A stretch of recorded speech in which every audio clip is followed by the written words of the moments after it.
Senhores telespectadores, tenho o maior prazer em os ver de novo nos horizontes da memória.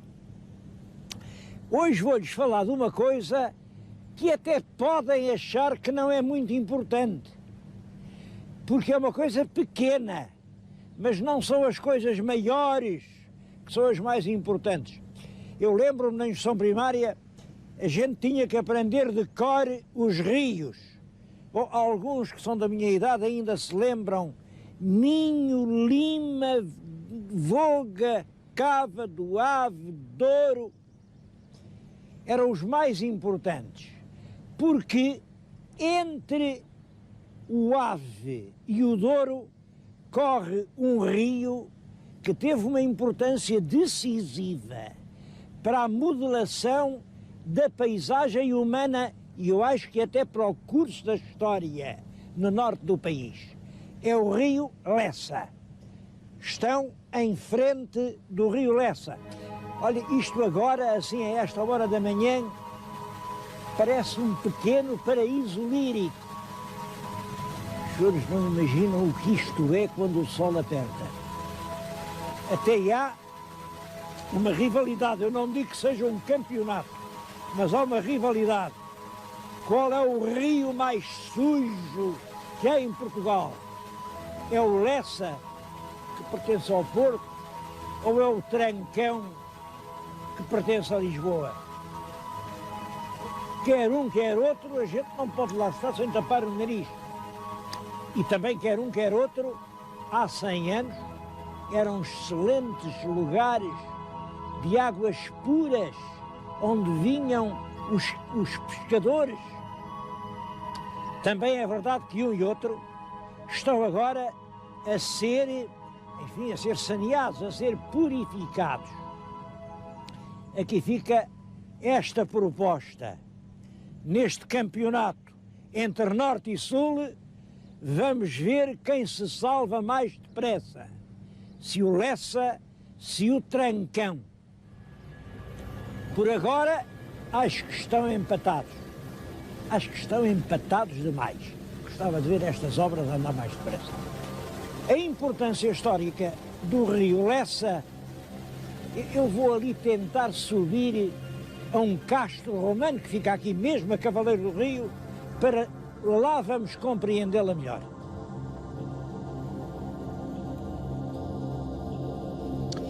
Estes muros que agora estão a ver são construções romanas feitas dentro do castro. Até ao cimo desta montanha há 3 muralhas, portanto, um castro pré-histórico que os romanos depois ocuparam. E devo dizer que daqui até ao curso do rio atual são 50 metros. 50 metros. Tenho junto de mim a planta atual. Ora bem, nós, neste momento, estamos aqui. Veio o rio junto de nós. Na época romana, tudo isto é um areal e é possível navegar até aos muros do castro. Tudo isto é mar ou areia. E depois o rio continuava. Este rio vai nascer em Passos de Ferreira, na Citânia de Sanfins. No meio do rio há o Castro do Padrão, quer dizer, o rio funciona, é uma espécie de medula da terra da Maia. São estas águas que tornam as terras extremamente férteis. Cria-se aqui muito gado, sobretudo gado vacum. E é com esse gado que se abastecem as frotas que passam para o sul. Isso vai fixando aqui populações, naturalmente, populações de agricultores, populações de mercadores, muitos judeus, e nascem assim 2 povoados, bem, que hoje são gêmeos, mas que durante muito tempo foram populações rivais. Lessa, do lado norte do rio, e Matosinhos, do lado sul. Era o estuário do Lessa a alternativa à entrada no Rio Douro. O Rio Douro, que era perigosíssimo, evidentemente, no mau tempo. Os navios vinham aqui a Lessa até a Matosinhos. Vinham aqui a Matosinhos, a este estuário, que até era marcado no mar por uns rochedos. Havia uns rochedos abruptos, um, outro, muitos. A esses rochedos dava-se o nome de leixões. Um leixão era um perigo para a navegação. E foi assim que surgiu a ideia de, com uma forte muralha, unir vários leixões e, desse perigo constante, fazer um ancoradouro seguro. Nasceu assim o Porto de Leixões.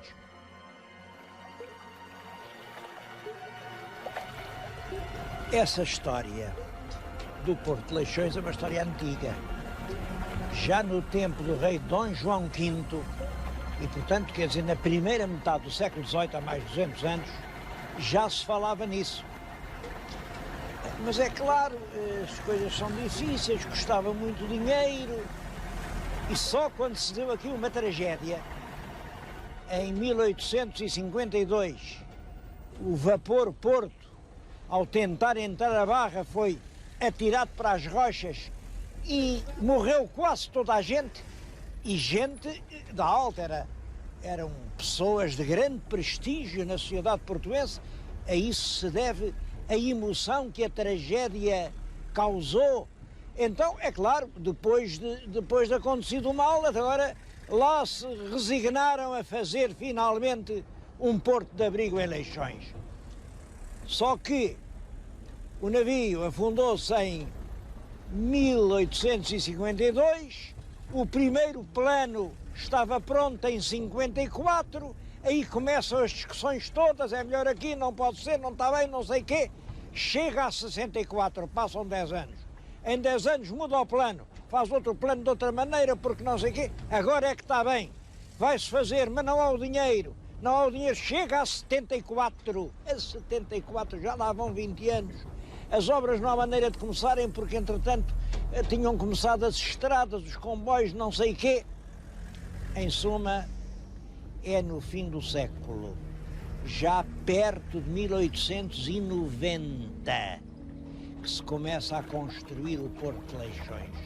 Ainda hoje lá estão as máquinas enormes, chamam-lhe os titãs, que pedra a pedra foram construindo uma muralha e roubando todo aquele grande espaço ao mar.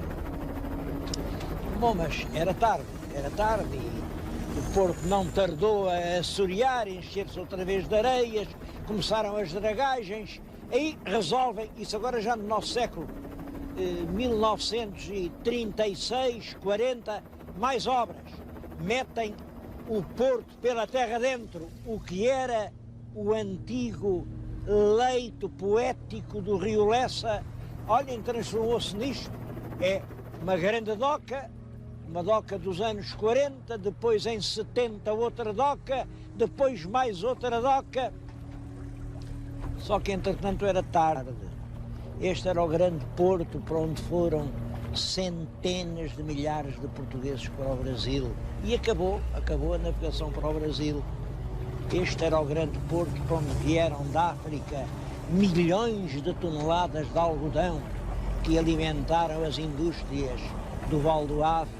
Bom, e agora já não há colónias, já não há algodão, só continua a haver o Val do Ave. As coisas, muito tempo adiadas, acabam por chegar tarde demais. E na raiz desse adiamento está o egoísmo humano. É que as pessoas que já tinham lá os seus armazéns ali mesmo, no Rio Douro, em Miragaia, então os navios iam ficar agora aqui em Leixões, em vez de irem até lá onde eles tinham os seus armazéns. São sempre os interesses instalados que impedem as soluções para os interesses do futuro.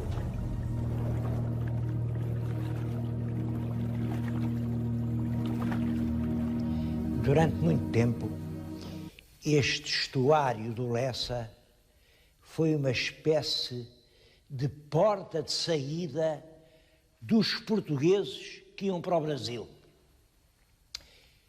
Naturalmente, os portugueses chegavam lá e tinham saudades da sua terra. Quando havia dificuldades, eles encomendavam-se, era realmente ao bom Jesus de Matosinhos. Eu acho que é muito importante este tema da ligação entre Matosinhos e o Brasil. Muitos senhores telespectadores provavelmente não sabem que o principal santuário barroco brasileiro se chama do Bom Jesus.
Contos por ano.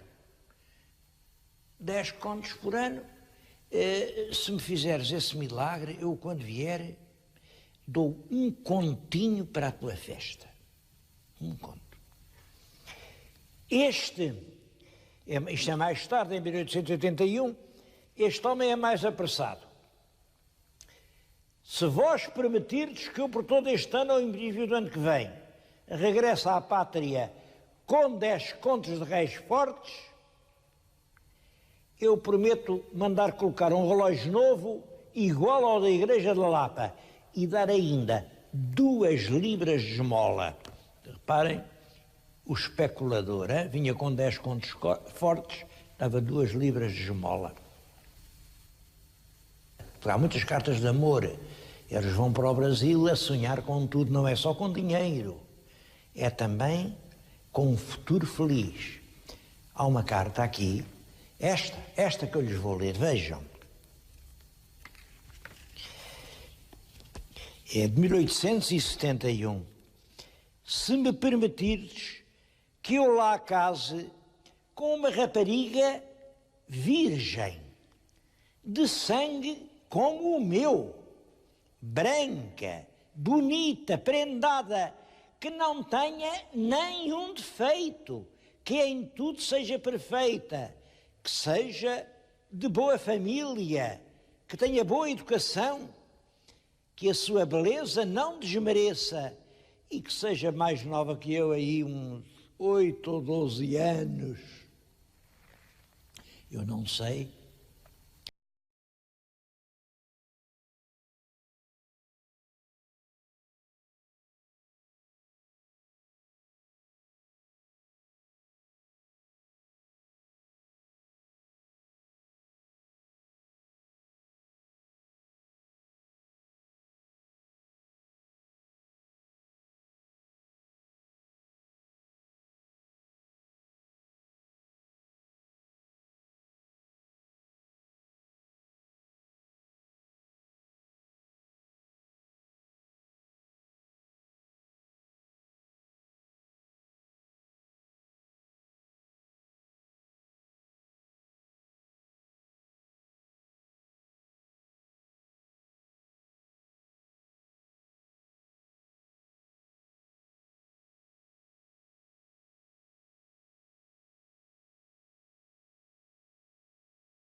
Eu penso que este santuário de Matosinhos está construído com 300 anos de piedade dos imigrantes, principalmente dos imigrantes.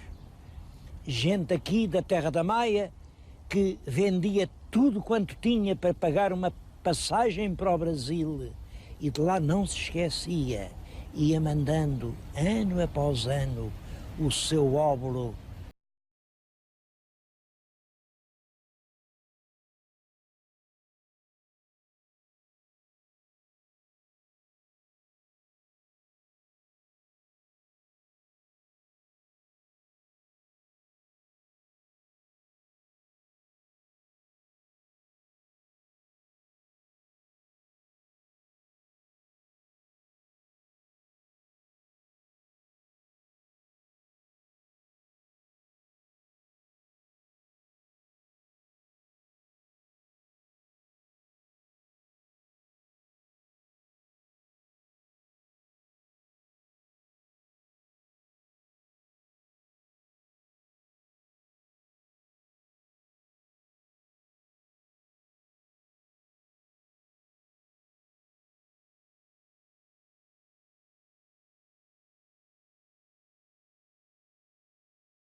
Pregado ali brutalmente no madeiro. E tudo isso serve de introito à imagem célebre, à imagem que já então tinha.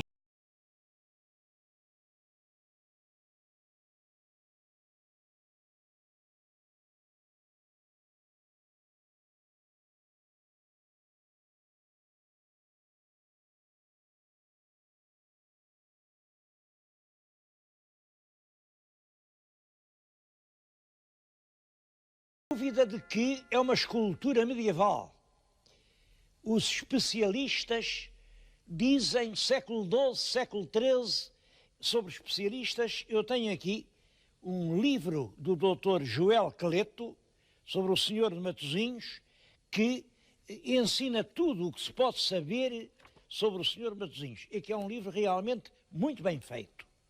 E cá vem a hipótese de que século XII, século XIII, bom, sem dúvida é uma coisa medieval, estava no mosteiro medieval, mosteiro de Boças, de lá veio para aqui. Agora, mais curiosa ainda que a história é a lenda, porque, e essa lenda está um bocado na origem do enorme sucesso da imagem. A lenda é nem mais nem menos que esta. Como sabem, Cristo foi crucificado e depois de expirar foram dois judeus, um era o Nicodemos e o outro José de Arimateia, e foram eles quem retirou o corpo do madeiro.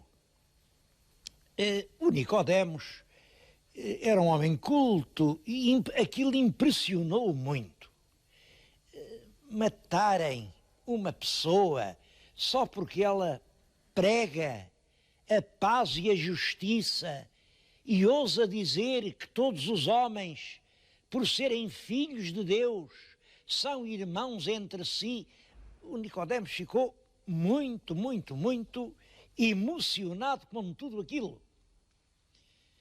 E até aqui estamos dentro da verdade, porque isto está referido nos Evangelhos. Mas é aqui que começa a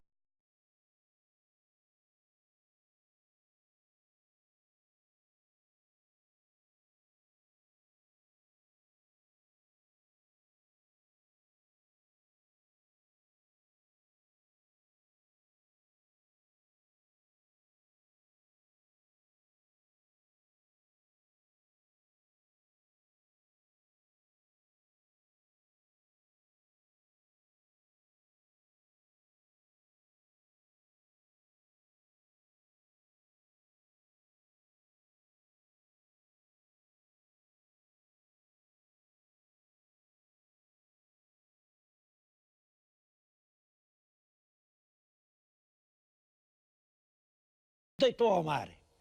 Fez a segunda, deitou ao mar. Fez a terceira, deitou 4 imagens ao mar. Bom, e cada uma está lá na Síria, porque tudo isto passava na Ásia Menor. Uma está lá na Síria, outra foi dar à Itália, onde é muito venerada, outra entrou pela Galiza dentro, também não sei bem como, mas a melhor de todas, a que estava mais parecida, a primeira que ele fez, veio aqui, veio pelo Mediterrâneo fora, passou ao sul da Itália, navegou pelo Estreito de Gibraltar, veio por aí acima, passou diante de Lisboa e não quis entrar lá, mas veio aportar à foz do rio Lessa. Claro, os frades, quando ela foi encontrada por uma pobre mulher, levaram-na para o convento, por sinal que vinha sem um braço, mas 50 anos depois o braço também apareceu. Portanto, a imagem seria nem mais nem menos que o retrato do próprio Cristo, visto por alguém que o viu agonizar na cruz. Bom, como podem calcular, estas lendas não têm nenhum fundamento histórico. É claro que não é possível deitar 4 estátuas ao mar e elas navegarem, nada. Mas esta lenda, contada assim, emocionava muito os crentes. E havia uma outra razão, e para isso é que eu queria chamar a atenção. É que hoje a festa do Bom Jesus de Matosinhos é exatamente no domingo do Espírito Santo. No domingo do Espírito Santo. Como sabem, as comunidades de judeus aceitaram sempre, mesmo depois da conversão, aceitaram as festas do Espírito Santo. E a Igreja transigiu, por exemplo, em Ponta Delgada, arranjaram também uma imagem de muita devoção, o Senhor Santo Cristo, e em todos os Açores há as 2 devoções que se embatem, o Divino Espírito Santo e o Senhor Santo Cristo. Aqui, a imagem do Bom Jesus conseguiu substituir completamente a festa do Espírito Santo, cujos dias hoje ocupa. Mas penso que é essa convergência, o culto do Espírito Santo, com o culto cristão exacerbado pela pregação dos dominicanos da imagem de Cristo na cruz, que fez a extraordinária difusão mundial deste Senhor Jesus de Matosinhos.